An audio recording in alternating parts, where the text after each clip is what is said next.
and welcome back to another episode of the Moms in Business podcast, where we are your host, Jade Redden and Allison Kaufman, if I could make it weirder.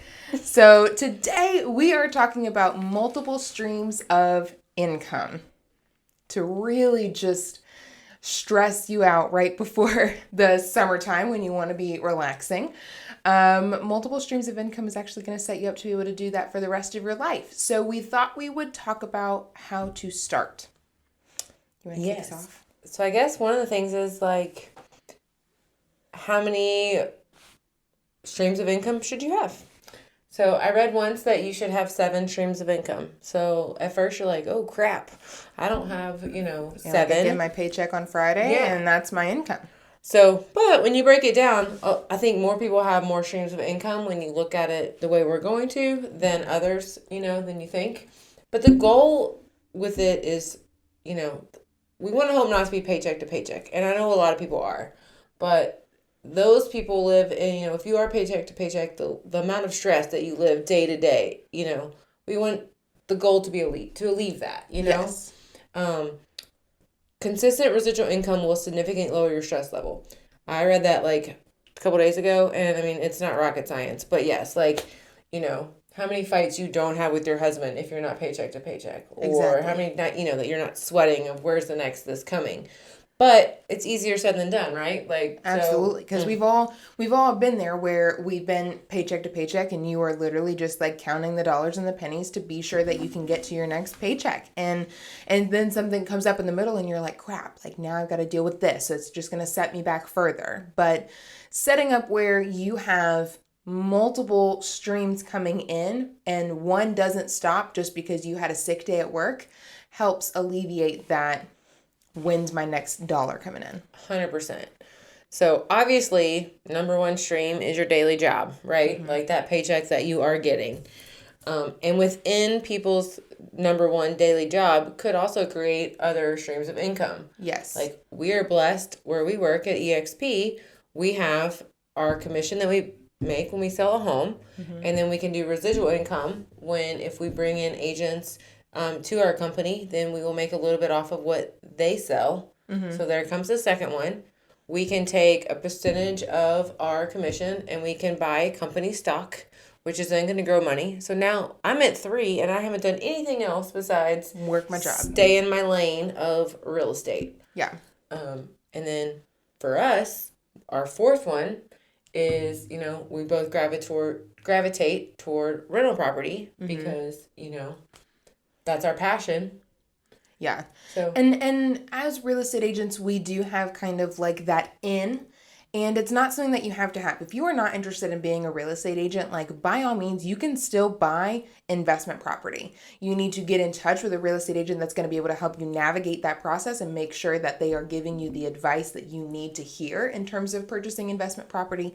But in real estate, that is like probably the number one thing that every real estate agent is going to gravitate towards is buying investment property, because we are in a position where it's slightly easier for us just because we're the only ones in the transaction and it's what we do every single day. Yeah, I think we're just, again, finding your own passion, and like that's what drives us. Mm-hmm. We have the knowledge of it. Doesn't mean we automatically have the funds to go do it. Absolutely not. Let me tell you my story with... So my husband and I have been itching to get into investment property. And I'm going to look back on this podcast one day and be like, man, now I got like $800 million and it's just going to be fantastic. But we've been itching to get into investment property. But the difficult part is that life happens and stuff, soaks up that down payment money that you just had, or the market is the way that the market is right now. And because currently we're not like an all cash buyer or anything like that, we aren't as competitive as some of the other buyers are in the market, which then impacts our ability to purchase investment property.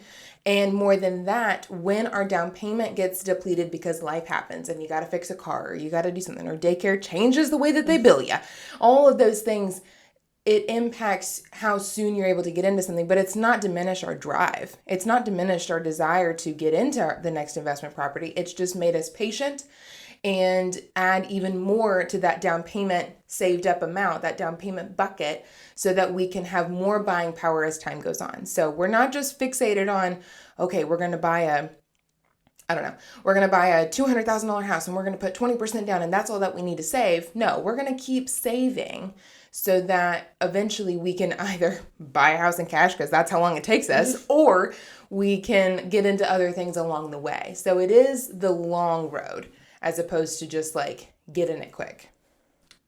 Definitely. So one way is to save your way into that. I think, and I guess now, backtrack. We're going to talk about one of the streams, which is rental property, investment property. I guess we kind of jumped into that one pretty hard because we had some other ones we'll go over, but we went down number 1.5, 2. We went down that hole. But you can go in with a partner. You can take equity out of your home. A lot of people think, oh, I have all this equity in my home. I should move, but where am I going to go?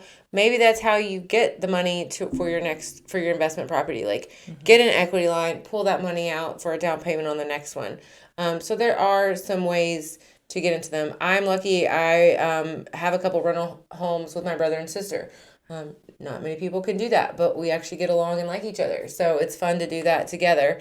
And it's helped get us going on that. How do you manage that being so close? You know, people always say don't mix personal and business. Like, how do you mix family and business and not ruin that relationship? I think you have to look at who your family relationship is. So not everybody's going to be able to do that. Like, I think some can say, oh, would you buy a rental property with your brother? And they immediately say, heck no, never going to do it. Just keep your word. Others, you might question yourself. My brother, sister, and I are very close. Like, we've been very close growing up. We grew up with a single mom for the most part. Our dad isn't, we have a good relationship with our dad. But, I mean, I don't know. We just have a bond. And, like, I'm a twin sister, so that helps. Now, don't get me wrong. My sister and I had a rough day the other day. And, like, it was bad. But we're sisters, so the next day, she's like, are you still mad at me? So we can get past it, but it's not not saying it's all, It's never going to be 100% easy with your partner, just like it's never 100% easy with your spouse. So it is something that you have to know that you're both working towards the same goal, because then provided that your processes are even somewhat similar, you'll be able to achieve that if you both have the same drive. No, it's definitely brought us closer, and we talked about it the other day. Like, so our mom passed away a couple years ago, and we're like, look what she was able to give us to do. Like, we are now bettering our family's lives through these rental properties and bonding in it together, So, just kind of unique how things happen on that. So, but let's just say, like, so rental property is our passion, of course, but if, say, that's not your thing, where would you go if, say, some of you, or if you're out here and you're saying, well, I'm living paycheck to paycheck right now. I'm stressed. So how do I get myself to that next level of starting to build those streams of income? What should they do? They should comment on this podcast and let us know so that we can give them non-financial advice, because we're not financial advisors. No, yeah. But I think you just got to start with one. Like, hey, I need to get 7. Okay, I have 1. Now, what does the next one can I accomplish? Like, we talked about some other ones before this, like a side hustle. So is your side hustle making cookies or mowing the grass, or is it t-shirts, whatever that side hustle is? Making cups and doing those kinds of, like, not luxury things, but those fun things that people will always pay for whenever it comes to parties. And people are going to perpetually have parties. People are perpetually going to have a lawn to cut, and they're not always going to be able to put that into their schedule. So think about what is a prolonged service, or cleaning houses would be a good one. Oh my gosh, I wouldn't want to do it, but I'm grateful for the people that do it. Yes, so pick that, and so maybe use that money to then create your savings account to then put money towards something that then acquires you to the next stream of income. If it is a rental property, something like that. But beside that, or I know a lot of people that are paycheck, that are like doing the budgeting paycheck to paycheck. They think, oh, well, my company gives me retirement options. Like, if you have a 401k and your company matches you, take that out, guys.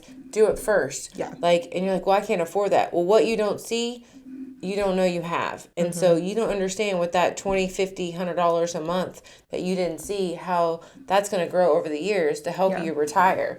So that's a stream of income, your investments, your retirement accounts. And I think if we were to really backtrack this to, like, very day one, you're like, I seriously do not have an extra penny to put towards anything. I promise you have a little bit of extra time. And if you just start out, let's say for the example, mowing lawns every Saturday morning for $20, $40, whatever it is, whatever size lawn it is. Find me, guys, if you pay $20, call me. Yeah. You do that for every Saturday morning for the next 3 months. What does that add up to be? 4 times 4 is 16. That's $160 a month. $160 a month times, what did I say, 4 months? Whatever that math is, that's enough to buy you the stuff that you need to make cookies. That's enough to rent a better lawnmower to do more from Home Depot every once in a while. There is very baby steps that you can get yourself into where you can actually get started. And what you also need to do is actually sit down and create a budget that is an overview of what you spend each month. I promise when you're in the very beginning stages, you do not need ad-free Hulu and Netflix. That little amount will add up over time because then you're going to pay for ad-free Spotify. You're going to pay for all of these like tiny little things that will make a big difference if you are in the true beginning stages. So then once you have that small nest egg to invest back into something that is going to grow a little bit faster, then by all means, go back to your ad-free Hulu. Yeah. Sorry, I was just talking about you just got on a kick on some ad-free. Like, are you on that kick of... Well, I suppose I just thought about like everything gets just like upcharged so much and like you can pay for like gold and premium and blah, blah, blah, blah. And like we do because we're creatures of convenience. Yeah, I've gone on like a detox of that stuff. Like, okay, I can cancel that one. I can cancel that one. You got to go through your like Apple subscriptions every once in a while and be like, why do I pay that like workout app that you downloaded like 4 months ago? You did for like a week. 7-day trial turns into like 7 months. Yeah. I don't know what trial that was. You're still paying $15 a month for that thing. And you're like, oh yeah. How old is your gym membership? All those things. Anyways, back to so we talked about your primary job. We've talked about getting into real estate investment and how that could be a passion of ours, but ultimately is something that a lot of millionaires get into. And then we've briefly touched on your side hustle, where you get into something that you enjoy and you turn it into, or something that you have easy access to, and you turn it into something that can make you some side hustle type money. Photography is a good one. I'm not good at it, but like if I could be if I could be good at photography, I would love to make the side hustle money that they can potentially make. And then I see a lot of them turn that 9-to-5 into their, like, get rid of the 9-to-5. Yeah. And do that passion full time. So if photography is your passion, you started out as a side hustle and then you pour into it as much as you possibly can because you're living on your 9-to-5 money. And then that extra money goes back into pouring into what's going to eventually make you more money. And by making more money, you're then able to invest into other things that are creating that passive multiple streams of income. So I won't talk about this too much because I know very little about it, but you can obviously get into stocks and investing that way. Shout out to my husband's podcast. He talks a little bit about this and is a really good resource, but obviously just do your own research. Stocks can be extremely volatile, so they are not for the faint of heart. You need to know what you're getting yourself into and know what you are capable of monitoring, where there are some long-term stocks that you invest in over a very long period of time. And then there are some things that if you've got your wits to do this, you jump in, make a little bit of money, and then jump back out. I am not that person, so I just let my financial advisor take care of that. Yeah. And just make sure that you're, saving that money to invest because, again, the money you invest today in 20 years, what's that going to be? And that was residual. I mean, that was passive. I shouldn't say residual. It's passive to where it grew for you over time, and it's not money, Without you having to actually put in your time is what creates passive income. Mm-hmm. Well, you want to talk about the funniest passive income that we have? Oh my gosh, yeah. I'm obsessed with this one. Yeah. So I wish I was part of it. I wish I could say it was a passion. It's actually my dad's passion. So my dad is a cattle auctioneer and he has a farm close by, like an hour away from us. So my husband and I just bought a cow and a calf just like last week. So now we've started a passive income through cattle. I joke, I wish it was with horses because they're much prettier. I mean, you can actually ride them. But no, so it's one way. It's a Are you allowed to hobby. share what you named them? Can you do that? Oh, yes. So, The kids named them.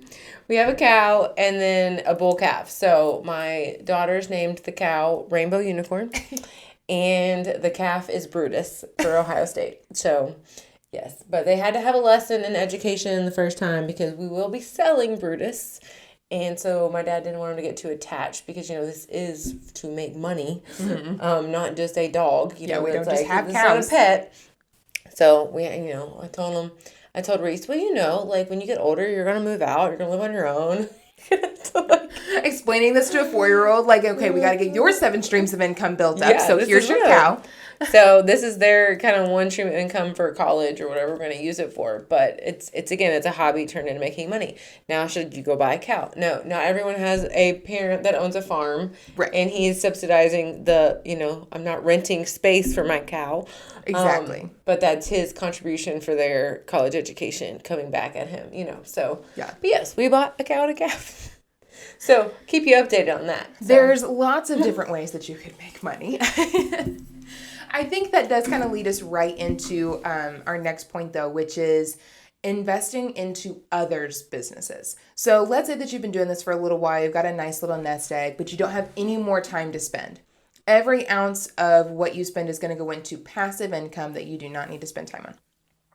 That is where you need to see what your friends, family, other business partners are getting themselves into and see if they need a financial partner in that business. That could include buying investment property together. That could include going in on a cow together.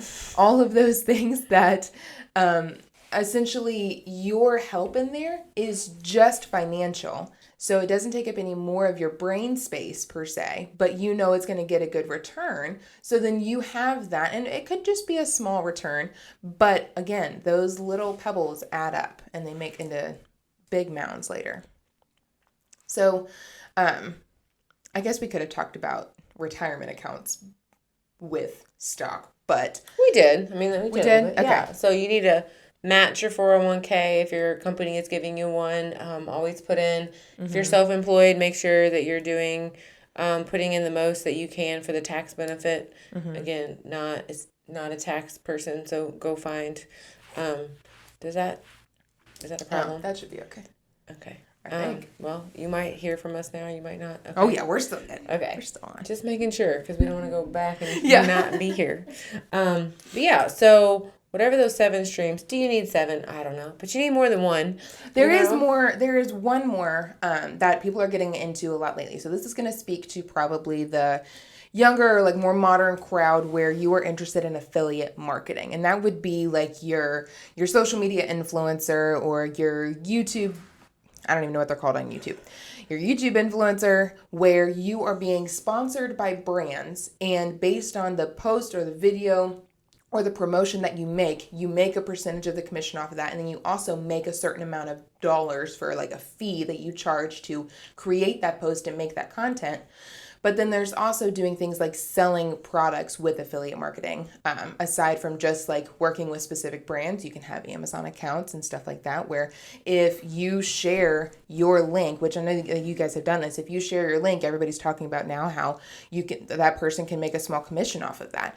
And it is a small commission off of those things. But again, once you build up that larger audience, if that's your goal, you will make more money off of those small commissions over time. And as your audience continues to grow, more and more of that will happen. And that's the type of income that I would consider you would want to put in a long-term type savings fund where you can reinvest that like a high interest savings or wherever else that you want to put it that you're going to get a big return. Because in my opinion, that would be an extra stream of income where you're getting commissions off of a product, and it's usually a small commission. Where you turn that money directly back into another investment opportunity. And there's some people making a lot of money on that. I want to be those kids. Actually, I don't. But I always joke that our family would be funny, but that they just go on YouTube and video their days because my kids love watching those kids. And those kids, there's some kids making heck of money now. And how wild is it? And they're having T-shirts and they're getting promotional items. And I'm like, what are we watching? We're watching just them play. But right. I thought it was kind of crazy that kids watched other kids play now instead of what we used to do, like where we actually play themselves. And it is still a little bit wild to me, but then I think about it and I'm like, I watch so much YouTube. I watch day in the life of whoever it is that I'm interested in because like I would want to be like that person, or it's playing in the background while I'm cleaning, or whatever the case is, whatever could be like just interesting to me in that moment. And even podcasts turn into just like talking about their day. Yeah. And you're just so interested in people that are outside of your immediate vicinity. Very true. So, but I think the takeaway from this, after we've talked about everything, is that you need to think about what you're good at, and you can see if you could sell that service or product or business to others, and just remember that you can start very small and you work your way up to doing the bigger things that are going to make more return and a higher return, but that doesn't just happen day one. Not at all. But don't get frustrated day one because it's a work in progress. So you got to start somewhere, right? Yeah. And don't, again, I think we say this in almost every podcast. Don't compare yourself to someone else's chapter 12 when you're on chapter 1. I mean, I think Jade and I are kind of like textbook that with your level of experience and everything that you're involved in versus my level of experience and things that I'm not involved in. Well, so I have 13 years on you, girl. so like not on the same chapter. Yeah. And that's totally okay. We have similar interests, and I think it's pretty cool to have someone to talk to about this kind of stuff and be on a podcast together. Exactly. So compare your 13-year later chapter. Yeah, we'll talk in 13 years when I come back and I review this podcast and I got 1 million doors. You'll crush me in 13 years from today, for sure. So, well, thank you all so much for listening. We love doing these podcasts, even though we do them very irregularly. We are trying to do them more. So if you have a podcast recommendation or a question or something you would like to talk about with us, please leave that in the comments below or shoot us a DM across any of our platforms. We are everywhere. And we would love to chat and talk with you guys more.